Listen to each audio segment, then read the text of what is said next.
Hi friends, welcome to Deepika reviews. ఈ video మీకు నచ్చినట్లయితే వీడియోని లైక్ చేసి షేర్ చేసి సబ్స్క్రైబ్ చేసుకోవడం మర్చిపోకండి. సుభాష్ ఆఖరి నిమిషంలో నేను కవర్ చేసి ఉండకపోతే నీతో పాటు నేను కూడా విహారికి దొరికిపోయేదాన్ని. నిన్ను చంపేసేవాడు, నన్ను మెడపట్టి ఇంట్లో నుంచి బయటకు గెంటేసేవాడు అని చెప్పి అంబిక సుభాష్తో చెప్తూ ఉంటుంది. నువ్వు మినిమం నాలెడ్జ్తో ఆలోచించి కనీసం ఎవరైనా డబ్బు తీసుకొని మన వైపు మాట్లాడే వాళ్ళు ఉన్నారేమో తెలుసుకోవాల్సింది. డైరెక్ట్గా టీం మెంబర్స్ అందరి దగ్గరకు వెళ్ళి డబ్బిస్తా అంటే ఇలానే దొరికిపోతారు సుభాష్. విహారిని ఎదుర్కోవటం ఇలా కాదు. నేను ఇంకొక ప్లాన్ చెప్తాను, ఆ ప్లాన్ ప్రకారం మనం ముందుకు వెళ్దాం అని చెప్పి అంబిక అంటుంది. సరే అంబిక, నువ్వు ఎలా చెప్తే అలా అని సుభాష్ అంటాడు. ఇక అంబిక ఏదో చెప్తూ ఉంటుంది, అదంతా మనకు వినిపించదు. అంబిక ఇలా చేస్తే ఖచ్చితంగా హరికృష్ణ ఎంటర్ప్రైజెస్ అనే కంపెనీని వదిలేస్తాడు అని చెప్పి సుభాష్ చెప్తూ ఉంటాడు. మనకు కావాల్సింది కూడా అదే కదా సుభాష్ అని చెప్పి అంబిక అంటుంది. సరే అంబిక, ప్లాన్ని నేను అమలు చేస్తాను అని సుభాష్ చెప్తూ ఉంటాడు. ఇక మరోవైపు సిరి పద్మాక్షి దగ్గరకు వెళ్ళి, పద్దు ఏం చేస్తున్నావు అని అడుగుతూ ఉంటుంది. కళ్ళు కనిపించట్లేదా? కూర్చున్నాను అని పద్మాక్షి అంటుంది. కూర్చోటం కాదు పద్దు, అంబిక అమ్మమ్మ నీ చెల్లెలే కదా, తప్పు చెయ్యకూడదని అంబిక అమ్మమ్మకి నువ్వు చెప్పాలి కదా అని సిరి అంటుంది. ఏయ్, ఏంటే చిన్నదానివి పెద్దదానిలాగా మాట్లాడుతున్నావు? అంబిక అమ్మమ్మ అంటావేంటి? అంబిక పిన్ని విన్నదనుకో నిన్ను తోలు తీసి ఎండేస్తుంది అని సహస్ర అంటుంది. అదేంటి అలా అంటున్నావు? నాకు అంబిక అమ్మమ్మే కదా అయ్యేది, పద్దుకి చెల్లెలు, నీకు పిన్ని, నాకు అమ్మమ్మే కదా అయ్యేది అని చెప్పి సిరి అంటుంది. అప్పుడే అంబిక వచ్చి, ఎవరినే అమ్మమ్మ అంటున్నావు అని అడుగుతూ ఉంటుంది. ఇంకెవరిని అంటాను, నిన్నే అని చెప్పి సిరి అంటుంది. సహస్ర అక్క, ఏంటి దీనికి ఇలా నేర్పిస్తున్నారు? దీనికి నాలెడ్జ్ లేకుండా నోటికి ఏదొస్తే అది మాట్లాడుతుంది అని చెప్పి అంబిక అంటుంది. అంబిక, దీని విషయంలో నేను ఏమీ చేయలేకపోతున్నానే. అసలు దీనికి భయపడుతూ నేను బ్రతకాల్సి వస్తుంది. ఇంతకుముందు నేను ఎంతో మందిని గడగడ వణికించాను, కానీ ఈ సిరికి నేను గడగడ వణికిపోవాల్సి వస్తుంది అని పద్మాక్షి అంటుంది. ఏం మాట్లాడుతున్నావక్క? వేలడంత లేదు, దానికి నువ్వు భయపడుతున్నావా అని పద్మాక్షి అంటుంది. ఏం చేయమంటావు చెప్పవే, దాని మాటలు అలా ఉన్నాయి అని చెప్పి పద్మాక్షి అంటూ ఉంటుంది. సహస్ర, సిరి నువ్వు కంట్రోల్లో పెట్టాలి, లేదంటే కనుక సిరి మన మాట వినదు అని అంబిక చెప్తూ ఉంటుంది. నేను చూసుకుంటానులో పిన్ని అని చెప్పి సహస్ర అంటుంది. అక్క సరే, నాకు వర్క్ ఉంది, నేను వెళ్తున్నాను అని అంబిక అక్కడి నుంచి వెళ్ళిపోతుంది. పద్దు, నేను కూడా నాని దగ్గరకు వెళ్తున్నాను అని సిరి కూడా అక్కడి నుంచి వెళ్ళిపోతుంది. అవునమ్మా, నేను పుట్టినప్పటి నుంచి నిన్ను చూస్తున్నాను, అందరినీ గడగడ వణికించేదానివి, కానీ ఇప్పుడేంటమ్మా బుడ్డది వేలెడంత లేదు, దానికి నువ్వు భయపడుతున్నావు అని చెప్పి సహస్ర అడుగుతూ ఉంటుంది. ఏం చేయమంటావే, దాన్ని నీ కూతురుగా తీసుకొచ్చినప్పటి నుంచి నాకు మనశ్శాంతి అనేది లేకుండా పోయింది అని చెప్పి పద్మాక్షి అంటుంది. సిరి పేరెంట్స్ గడుసు పిండాలయ్యి ఉంటాయి మమ్మీ, అందుకే సిరి అలా మాట్లాడుతుంది అని సహస్ర అంటుంది. దీనికి అన్ని ఆ లక్ష్మి బుద్ధులే వచ్చాయే అని పద్మాక్షి అంటుంది. ఏమన్నావు? లక్ష్మి బుద్ధులు సిరికి వచ్చాయా? ఎందుకు వస్తాయమ్మా అని సహస్ర అంటుంది. ఏదో అనేసాలేవే అని పద్మాక్షి అంటుంది. లేదమ్మా, నువ్వు ఏం మాట్లాడినా కూడా దాని వెనుక ఏదో ఒక కారణం ఉంటుంది, చెప్పమ్మా, సిరికి ఆ లక్ష్మి బుద్ధులు ఎందుకు వచ్చాయి అని సహస్ర అడుగుతూ ఉంటుంది. ఇక పద్మాక్షి కంగారు పడుతూ ఉంటుంది. చెప్పమ్మా, నిన్నే అడుగుతుంది, సిరికి ఆ లక్ష్మి బుద్ధులు ఎందుకు వచ్చాయి అని సహస్ర అడుగుతూ ఉంటుంది. ఇక పద్మాక్షి ఏం మాట్లాడదు. ఇక మరోవైపు సిరి నాని నాని అని యమున దగ్గరకు వెళ్తుంది.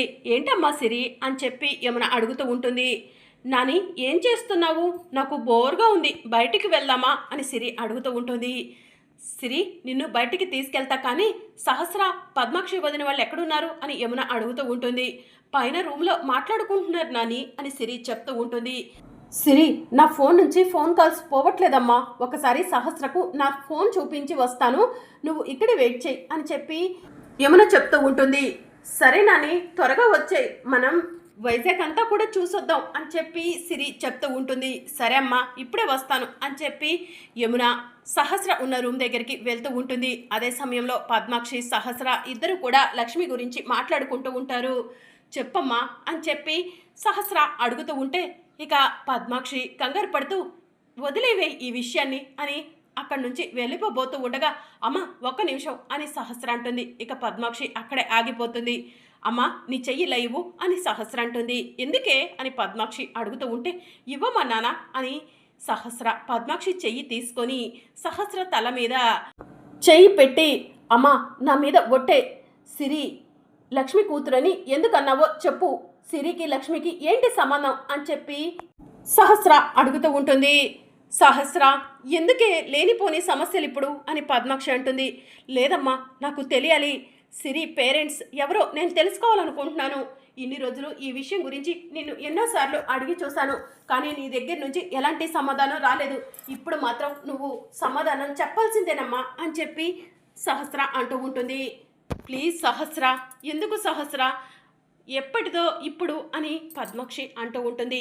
లేదమ్మా నీకంటే నేను మొండిదాన్ని, నాకు నిజం చెప్తావా లేదా, సిరికి లక్ష్మికి ఏంటి సంబంధం అని సహస్ర అడుగుతూ ఉంటుంది. అప్పుడే యమున వస్తుంది. లక్ష్మి అన్న పేరు సహస్ర నోట్ల నుంచి వినిపిస్తుందేంటి అని చెప్పి యమున చాటుగా ఉండి చూస్తూ ఉంటుంది. చెప్పమ్మా నిన్నే అడుగుతుంది అని చెప్పి సహస్ర అడుగుతూ ఉంటే సహస్ర ఈ నిజాన్ని నీ మనసులోనే ఉంచుకుంటావు కదా అని పద్మాక్షి అంటుంది. ఉంచుకుంటానమ్మా చెప్పు అని సహస్ర అడుగుతూ ఉంటుంది. సహస్ర సిరి ఎవరో కాదే ఆ లక్ష్మికి పుట్టిన కూతురు అని చెప్పి పద్మాక్షి అంటుంది. ఆ మాట వినగానే యమున ఒక్కసారి షాక్ అవుతుంది. అమ్మ ఏం మాట్లాడుతున్నావు, ఆ రోజు సిరి పేరెంట్స్ వేరే వాళ్ళని చెప్పావు కదమ్మా అని చెప్పి సహస్ర అడుగుతూ ఉంటుంది. ఏం చేయమంటావే, సిరి ఆ లక్ష్మి కూతురని తెలిస్తే నువ్వు సిరిని ఎక్కడ దూరం పెడతావో, ఇంట్లో వాళ్ళందరికీ ఎక్కడ అనుమానం వస్తుందోనని ఆ రోజు నేను లక్ష్మి కూతురే సిరి అని నేను నిజం చెప్పలేదు సహస్ర. ఆ దేవుడు నీ నుదిటిన పిల్లలు పుట్టకూడదు అనే రాత రాయటం వల్లే ఇదంతా జరిగిందే. నువ్వు సిరిని లక్ష్మి కూతురుగా చూడొద్దే, విహారికి నీకు పుట్టిన కూతురుగా మాత్రమే చూడు, లేదంటే నీకు సమస్యలు వస్తాయే అని పద్మాక్షి చెప్తూ ఉంటుంది. ఇక సహస్ర ఒక్కసారిగా కుప్పకూలుతుంది. సహస్ర ఏంటే అలా కూర్చున్నావు అని పద్మాక్షి అడుగుతూ ఉంటుంది. అమ్మా నేను ఇప్పటికి కూడా నమ్మలేకపోతున్నానమ్మా, సిరి ఆ లక్ష్మి కూతురా అని సహస్ర అంటూ ఉంటుంది. అవునే ఆ సిరి ఆ లక్ష్మి కూతురు కాబట్టే దానిలాగా అందరినీ బెదిరిస్తూ ఉంటుంది, అందరినీ కూడా మంచితనంతో తన వైపు తిప్పుకుంటూ ఉంటుంది. లక్ష్మి బుద్ధులు, లక్ష్మి పోలికలు, లక్ష్మి మనస్తత్వమే ఆ సిరికి వచ్చిందే అని చెప్పి పద్మాక్షి చెప్తూ ఉంటుంది. అప్పుడే యమున కోపంగా పద్మాక్షి వైపు సహస్ర వైపు చూసుకుంటూ లోపలికి వస్తుంది. యమున నువ్వెప్పుడొచ్చావు అని పద్మాక్షి షాకింగ్గా అడుగుతూ ఉంటుంది. మీరు లక్ష్మి గురించి సిరి గురించి మాట్లాడుకుంటున్నప్పుడే వచ్చాను అని చెప్పి యమున అంటుంది. అంటే మొత్తం వినేసావా అత్తయ్య అని సహస్ర అడుగుతూ ఉంటుంది. మొత్తం వినేశాను సహస్ర, ఇంత మోసం ఎలా చేయాలనిపించింది సహస్ర అని యమున అంటుంది. అత్తయ్య తెలుసో తెలియకో తప్పు చేశాను, ఆ దేవుడు నాకు శిక్ష విధించాడు, నేను చేసిన తప్పులకు ఆ దేవుడే శిక్ష విధించాడు అత్తయ్య, అందుకే తప్పనిసరి పరిస్థితిలో లక్ష్మి బిడ్డను ఎత్తుకు రావాల్సి వచ్చింది. ఈ విషయం ఎక్కడ బయటికి రానివ్వకండి అత్తయ్య, మీకు దండం పెడతాను, బావకు తెలిస్తే అస్సలు తట్టుకోలేవడు అని సహస్ర అంటుంది. పాపం లక్ష్మి నుంచి బిడ్డను దూరం చేశారు, అది ఎక్కడుందో ఏంటో అని చెప్పి యమున అంటూ ఉంటుంది. మీరు ఇంత మోసం చేశారని తెలిసిన వెంటనే నాకు ఇంకొక అనుమానం వస్తుంది, లక్ష్మి ఈ ఇంటి నుంచి దూరంగా వెళ్ళిపోవడానికి మీరే కారణమా అని యమున పద్మాక్షి సహస్రలను నిలదీస్తూ ఉంటుంది. దాంతో సహస్ర షాకింగ్గా అత్తయ్య అని చెప్పి అంటూ ఉంటుంది. నిన్నే సహస్ర అడుగుతుంది, లక్ష్మి ఈ ఇంటి నుంచి దూరంగా వెళ్ళిపోవడానికి నువ్వే కారణమా అని యమున అడుగుతూ ఉంటుంది. ఇంకా దాంతో సహస్ర కంగారు పడుతూ ఉంటుంది. సహస్ర నిన్నే అడుగుతుంది, నీ మొహంలో కంగారు చూస్తుంటే లక్ష్మి ఇంటి నుంచి విహారికి దూరంగా వెళ్ళిపోవడానికి కూడా నువ్వే కారణం అనిపిస్తుంది అని చెప్పి యమున అంటూ ఉంటుంది. లక్ష్మి ఇంటి నుంచి వెళ్ళిపోవడానికి నాకు ఎలాంటి సంబంధం లేదత్తయ్య అని సహస్ర చెప్తూ ఉంటుంది. సహస్ర మీరు చేసింది చిన్న తప్పు కాదు, పెద్ద తప్పు, ఈ విషయం విహారికి తెలిస్తే నిన్ను జీవితంలో క్షమించడు అని చెప్పి యమున అంటూ ఉంటుంది. అందుకే ఈ విషయం విహారికి తెలియకూడదు అంటున్నాను అని చెప్పి పద్మాక్షి అంటుంది. విహారికి ఈ రోజు కాకపోయినా రేపైనా తెలుస్తుంది అప్పుడు అని చెప్పి యమున అంటూ ఉంటుంది. విహారికి నువ్వు చెప్పాలి, నువ్వు చెప్పకూడదు, నేను సహస్ర ఎట్టి పరిస్థితిలో చెప్పము అని చెప్పి పద్మాక్షి అంటుంది. ఈ రోజు కాకపోయినా ఏదో ఒక రోజు విహారికి నేనే నిజం చెప్తాను అని యమున అంటుంది. నిజం తెలుసుకున్న మరుక్షణం నీ కొడుకు విహారి బ్రతకడు యమున అని చెప్పి పద్మాక్షి యమునకు వార్నింగ్ ఇస్తుంది. దాంతో యమున షాకింగ్గా పద్మాక్షి వైపు చూస్తూ ఉంటుంది. మరి అప్కమింగ్ ఎపిసోడ్లో ఏం జరగనుందో తెలుసుకోవాలనుకుంటున్నారా? అయితే ఛానల్ను సబ్స్క్రైబ్ చేసుకొని సపోర్ట్ చేయడం మర్చిపోకండి. Thank you for watching.